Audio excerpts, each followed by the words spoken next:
வணக்கம். தமிழ் ஃபுட் கார்னரில் தேங்காய் அவல் பண்ண போகிறோம். இதனுடைய டேஸ்ட் பார்த்தீங்கன்னா ரொம்ப ரொம்ப நல்லா இருக்கும். அவலை மட்டும் ஊற வச்சிட்டோம்னா ரொம்ப வேகமாக செஞ்சு முடிச்சிடலாம். இப்போ எப்படி பண்ணுறதுன்னு பார்க்கலாம். இது வரைக்கும் தமிழ் ஃபுட் கார்னர் சேனலை சப்ஸ்கிரைப் பண்ணாதவங்க சப்ஸ்கிரைப் பண்ணிக்கோங்க. ஒரு கப் திக் அவலை இந்த பாத்திரத்தில் சேர்த்துட்டு இதை நல்லா 2 தடவை வாஷ் பண்ணிட்டு வந்துடலாம். வாஷ் பண்ணியாச்சு. இதில் அவல் லைட்டாக முங்குற அளவுக்கு தண்ணி சேர்த்து 20 இருந்து 25 நிமிஷம் ஊற வச்சுக்கலாம். அவல் லைட்டா முங்குற அளவுக்கு தண்ணி சேர்த்தாதான் ஊறினதுக்கு அப்புறம் நல்ல உதிர உதிரா இருக்கும். ஊறட்டும்.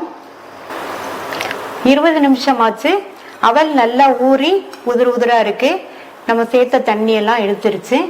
அடுத்து இந்த பேன்ல 1 டேபிள் ஸ்பூன் தேங்காய் எண்ணெய் சேர்க்கிறேன். எண்ணெய் சூடாயிடுச்சு. இதுல 1/2 டீஸ்பூன் கடுகு, 1/2 டீஸ்பூன் உளுந்து, 1/2 டீஸ்பூன் கடலைப்பருப்பு, 1 டேபிள் ஸ்பூன் வேர்க்கடலை,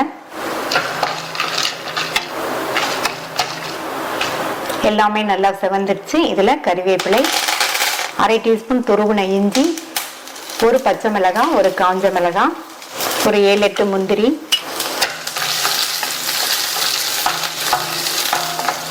இதுல 1/4 டீஸ்பூன்ல பாதி பெருங்காய பவுடர் சேர்த்துட்டு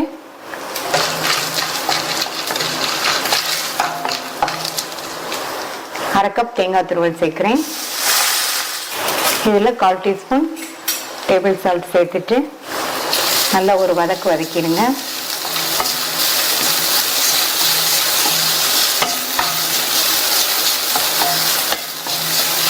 அடுத்து இதில் ஊற வச்ச அவலை சேர்த்துக்கலாம். இப்போ இந்த அவலுக்கு தேவையான அளவு உப்பு சேர்க்கிறேன். நல்லா ஒரு தடவை மிக்ஸ் பண்ணி விட்டுட்டு